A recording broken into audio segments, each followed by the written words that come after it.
Hey everybody, my name's Ed. Okay, so we're going to do another trade review, and this time we are going to do Batman Court of Owls, which actually spans two trades. So we've got Volume 1, oops, and Volume 2.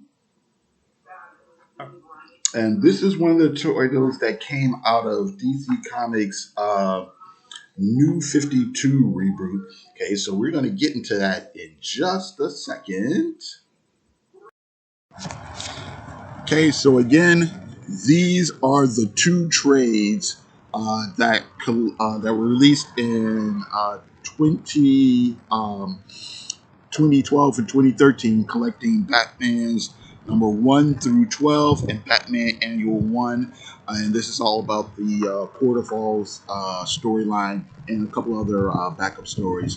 So just to back up a little bit, the New 52 was a 2011 revamp of the DC Comics superhero line following the Flashpoint event. All the titles restarted with the new number 1. It was different than other universe reboots, that is Crisis on Infinite Earths, 0 Hours, Infinite Crisis, etc. In that with those other reboots, the editors had a clear plan and a clear direction.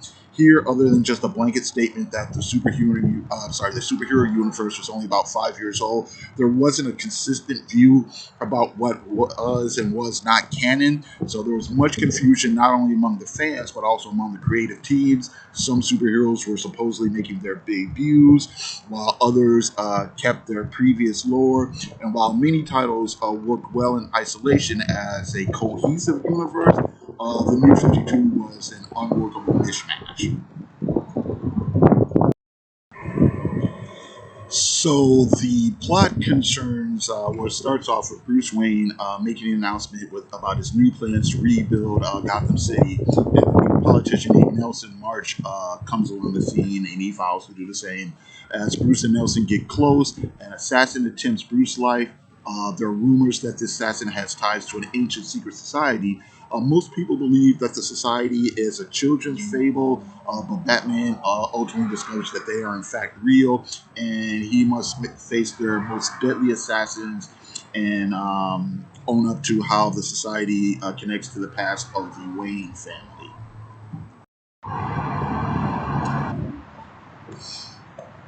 Okay, so Scott Snyder first got attention with the American Vampire along with artist Sean Murphy. He quickly rose to fame with his runs on Batman, Detective Comics, Swamp Thing, and other titles mostly for DC Comics. Greg Capullo, he's known for his work at Marvel on Quasar, X-Force. He really gained a lot of fans for his work on Todd McFarlane's Spawn. He's also a big heavy metal fan, and on his Twitter, you can also see him, playing heavy metal riffs and leads. Okay, so Snyder does a pretty good job of combining several aspects of Batman that the fans enjoy. He has an interesting take on the Bruce Wayne Batman dynamic. We get to see Batman as a detective, as a superior hand-to-hand combatant, as a tech and gadgets guy, as a mysterious figure of the night. Bruce Wayne is handsome philanthropist, and we see him kind of, as a foster slash adopted son and as a father. Scott doesn't do the Bruce Wayne is the mask and Batman is the true person trope that other writers have suggested post Frank Miller. And it's interesting how Snyder plays Batman as a detective. We see him chasing down leads, gathering evidence, doing research. Many times in Batman and in other crime fiction, detective work is reduced to just finding a stool pigeon who is somehow able to tell the hero everything he needs to know. I also like how Snyder portrays the Batman's relationship to the rest of the Bat family. With Alfred, he's like the adult son or the adult foster son, and with his other sidekicks, he's kind of like the stern mentor. It's also interesting to note that although Damian is Bruce's biological son, the strongest adult-child relationship is between Bruce and Dick. That is Nightwing.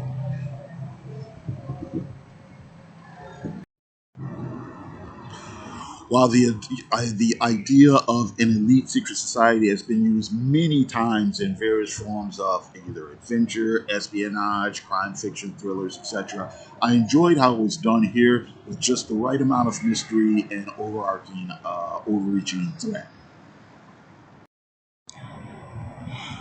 Greg Capullo's approach to Batman is close to classic. He got rid of the trunks as they did for Superman around this time, but otherwise stuck close to the classic Batman. He uses short to medium ears on the mask, elongated cape, and black and gray color scheme. Physically, Batman is a muscular, athletic man. It's believable in the context of a superhero comic that Batman, or as Bruce Wayne, he can defend himself from an army of street thugs. Capullo has been around for a while. His art is exaggerated and heavily detailed and a little bit dark.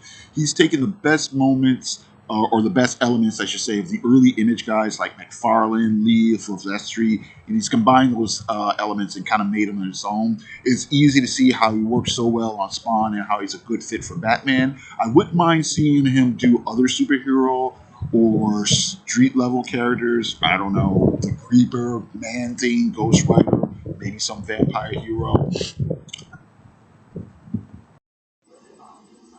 Okay, so just to show you a little bit of the art. Okay, here they kind of blew this up to make a little splash, but how? All right, double page splash here of some villains. All right,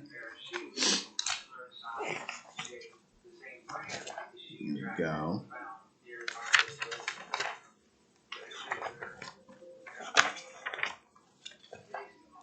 All right.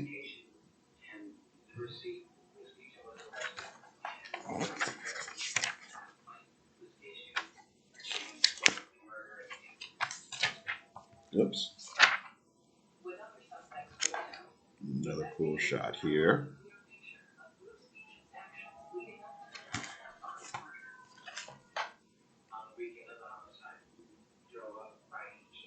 Decent layouts.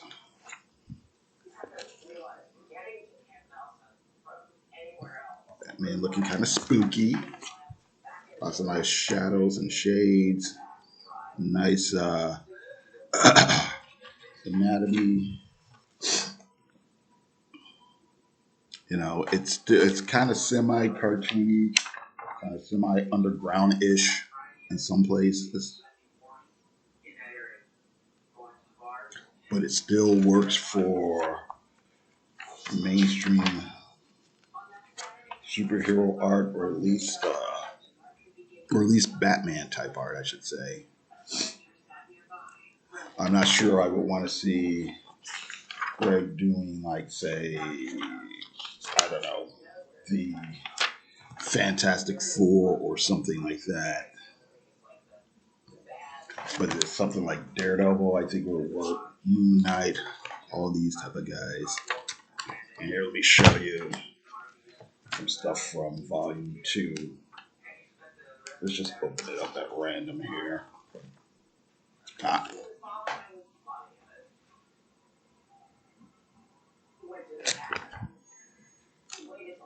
pretty cool stuff here.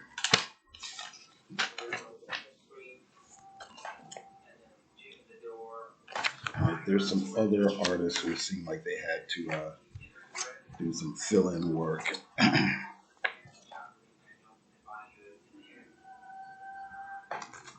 Let's just stick mostly to the Capullo stuff. It's pretty cool. Nice sense of drama there as well. Yep. I don't want to give too much away. But here he's also able to do these little quiet scenes.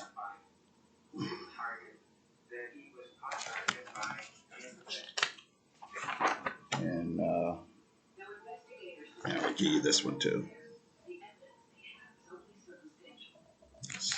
So, okay. The annual has a couple of funnish but not groundbreaking stories. One introduces a new Bat ally named Harper Row. This has art, some really nice art by Becky Cloonan. There's kind of a mild subplot having to do with gay bashing, but that's not the main point of the story. There's a story connecting Alfred's father to the Court of Owls, and then there's kind of a slight revamp of Mr. Freeze's background. Okay, so we end up with a solid, well-paced detective Batman. There's enough emotional weight here. We've got a clear direction coming from the New 52. It's one of the better titles that came out of that whole event, or reboot, I should say. Not massive changes to the mythos. Scott Snyder was able to concentrate on crafting a tight, action-backed mystery story, and Greg Capullo was able to focus on moody and intriguing art. All right, so that's it. Thank you very much for watching. I do appreciate it. You guys have a great day.